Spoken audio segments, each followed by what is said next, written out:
फिलहाल रुक करते हैं हम अपने सुपर प्राइम टाइम शो का। रूस यूक्रेन युद्ध के 6 महीने हो गए हैं। यूक्रेन को दुनिया भर से मदद जारी है। आज अमेरिका ने ऐलान किया है कि वो यूक्रेन को $2.98 बिलियन के हथियार देगा। प्रेसिडेंट बाइडेन ने कहा है कि यूक्रेन को फाइटर जेट और टैंक्स के इक्विपमेंट भी मिलेंगे। वहीं नाटो चीफ जेंस स्टोल्टनबर्ग ने कहा है कि नाटो के सहयोगी देश बरसों तक यूक्रेन की मदद कर सकते हैं। दुनिया भर से मिल रहे समर्थन से यूक्रेन के राष्ट्रपति ज़ेलेंस्की का हौसला बुलंद है। अब तक कीव बचाने की लड़ाई लड़ रहे ज़ेलेंस्की अब क्रीमिया भी रूस से वापस लेने का दावा करने लगे हैं। तो रूस ने भी चेताते हुए कहा है कि यूक्रेन पर असली विध्वंस अभी बाकी है।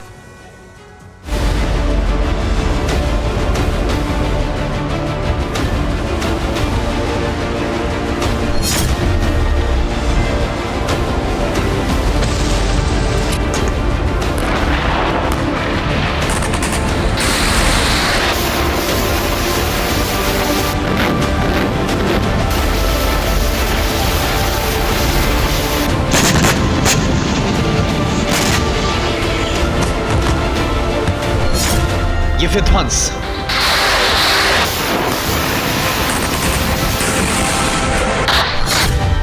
ये त्रासदी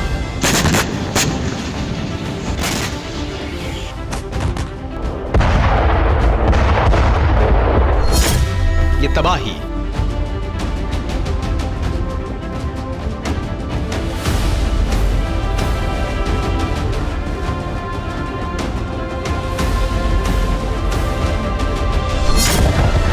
डर, खौफ या शंका, यही हासिल है 6 महीने के रूस यूक्रेन युद्ध का।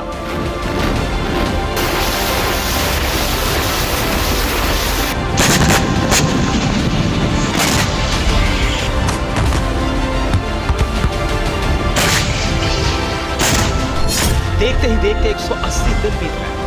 यूं ही बारूदी विनाश से साक्षात्कार करते करते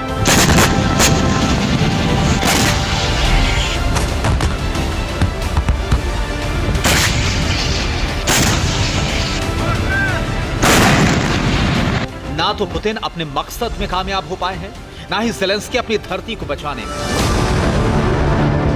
यूक्रेन जल रहा है, इसका बारूदी दाह पूरी दुनिया महसूस कर रही है। रिपोर्ट बता रही है कि 2022 में यूक्रेन को 45% जीडीपी का नुकसान हुआ है। अब तक के रिकंस्ट्रक्शन में $750 अरब खर्च होंगे। रिपोर्ट के मुताबिक यूक्रेन के 9000 सैनिक यूक्रेन युद्ध में मारे गए हैं। करीब 1.25 करोड़ यूक्रेन के लोग बेघर हो गए हैं। यूएस इंटेलिजेंस के मुताबिक 15,000 रूसी सैनिक मारे गए। करीब 45,000 रूसी सैनिक युद्ध के दौरान घायल हुए हैं। हमले के बाद से 5,000 रूसियों पर अमेरिकी पाबंदी लगी है।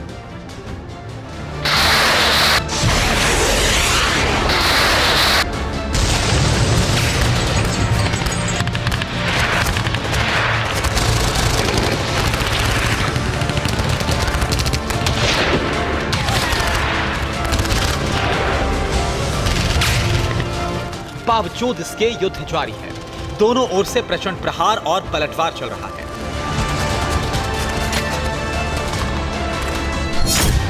ऐसे में सवाल उठ रहा है कि क्या रूस और यूक्रेन का यह युद्ध अंतहीन हो चुका है? क्या कीव में सत्ता परिवर्तन नहीं करवा पाएंगे पुतिन? क्या रूस यूक्रेन युद्ध का फैसला क्रीमिया में होगा?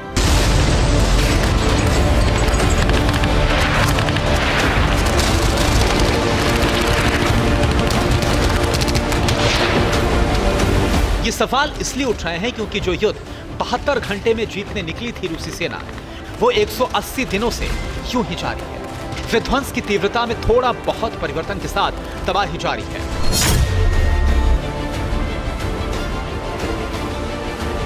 ये विध्वंसक दृश्य कमोवेश उसी वक्त का है जब यूक्रेन आजादी का जश्न मना रहा था। ज़ेलेंस्की अपने देश की स्वतंत्रता की अखंडता को लेकर प्रतिबद्धता जता रहे थे और उसी मार का अग्निबाण आसमानी कोहरा मचा रहा था।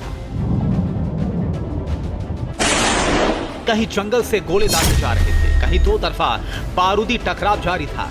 यह रूस यूक्रेन युद्ध का नया संस्करण है। यूरोप की शांति को बंदूक की नोक पर टांगने वाली जंग का आखिरी चरण है। रूस से जंग के बीच यूक्रेन अपनी आजादी का पर्व मना रहा है। हालांकि 31वीं सालगिरह पर उस पर एक बड़ा खतरा मंडरा रहा है, लेकिन डर के साए में भी यूक्रेन के लोग अपनी स्वतंत्रता को अखंड रखने का प्रण ले रहे हैं और सरकार सड़कों पर शक्ति प्रदर्शन कर रही है। इसे यूक्रेन की सेना ने अपने शौर्य के तौर पर सड़क पर उतारा है।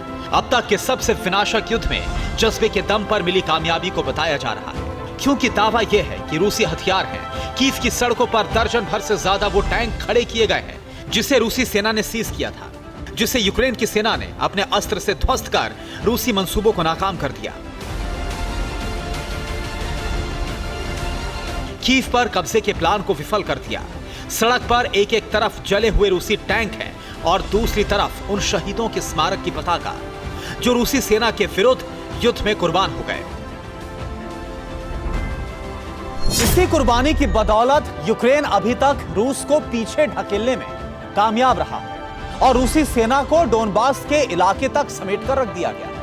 नहीं तो एक वक्त वो था जब रूस की सेना यूक्रेन की राजधानी कीव से महज 60 किलोमीटर के फासले पे खड़ी हुई थी और कभी भी कीव पर कब्जा करने की भविष्यवाणी की जा रही थी। लेकिन रूसी सेना अपने मकसद में कामयाब नहीं हो पाई। जिस ज़ेलेंस्की को घुटनों के बल पर लाने के लिए प्रेसिडेंट पुतिन ने पूरी ताकत झोंक दी, वही ज़ेलेंस्की अब रूस से क्रीमिया भी वापस लेने का दावा कर रहे हैं। शुरू में किसी को भी उम्मीद नहीं थी कि यह युद्ध इतना लंबा खिंचेगा, लेकिन विदेशी हथियारों के दम पर यूक्रेन की सेना ने रूस की सेना से जबरदस्त टक्कर ली और अभी तक कीव को बचा कर रखा हुआ है। ज़ेलेंस्की का हौसला बुलंद है।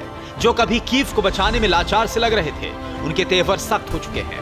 शब्दों में बेहिसाब आत्मविश्वास है। तो यहां से अगला सवाल उठ रहा है कि ज़ेलेंस्की के इस यकीन की वजह क्या है? क्यों कीव लड़ाई 6 महीने बाद क्रीमिया तक पहुंच गई? क्या पुतिन अब क्रीमिया को बचाने की जंग लड़ेंगे? दरअसल इन सवालों का आधार है यूक्रेन वॉर का लंबा खिंचना और यूक्रेन को लगातार विदेशी मदद मिलते रहना। सोवियत संघ के विघटन के बाद साल 2014 तक क्रीमिया यूक्रेन के पास था, लेकिन आंतरिक विवाद के बाद रूस ने क्रीमिया के मामले में दखल दी और क्रीमिया को यूक्रेन से अलग कर दिया और फिर बाद में रूस ने इसे खुद में मिला लिया। अब उसी क्रीमिया को यूक्रेन एक बार फिर से पाने की जो बात है वो कहता हुआ नजर आ रहा है। अमेरिका विस्फोटक हथियार भेजकर यूक्रेन की लगातार मदद कर रहा है। हिमार्स हथियार की बड़ी खेप दे चुका है। एक रिपोर्ट के मुताबिक 6 महीने में यूक्रेन को अमेरिका ने $3 अरब की सहायता दी। जर्मनी ने यूक्रेन को 500 मिलियन यूरो से अधिक के हथियार दिए। ब्रिटेन ने यूक्रेन को अभी तक 4000 से ज्यादा एंटी टैंक वेपन सिस्टम दिए हैं। ब्रिटेन ने यूक्रेन को करीब $400 मिलियन की सहायता देने का ऐलान किया। स्वीडन की सरकार ने खुलकर कहा कि वो यूक्रेन की मदद करेगा। पश्चिम देश, खासकर नेटो समर्थित देशों ने खुलकर यूक्रेन की मदद की है। पैसे से, अनाज से, हथियार से हर सहायता की है। यही वजह है कि यूक्रेन अब भी न सिर्फ वॉर में टिका हुआ है, बल्कि अब तो एक कदम आगे बढ़कर क्रीमिया वापस लेने का ऐलान कर रहा है। Зараз я знаходжуся біля офісу Кримської платформи, біля дому, який символізує, що ми дбаємо про кожну частинку України, про кожну частинку нашого народу, великого українського народу. Крим є невід'ємною частиною нашої держави. Крим – це Україна. Кремли є невід'ємною частиною нашого народу. І ми обов'язково прийдемо у наші міста Криму, до наших людей у Криму і повернемо їм свободу, яка належить їм по праву так само, як і क्रीमिया को लेकर अमेरिका भी यूक्रेन के साथ खड़ा है। अमेरिकी विदेश मंत्री ने कहा कि क्रीमिया पूरी तरह से यूक्रेन का हिस्सा है। We must continue to insist that Crimea is Ukraine, just as Donetsk and Luhansk are Ukraine, just as every other part of the country is Ukraine.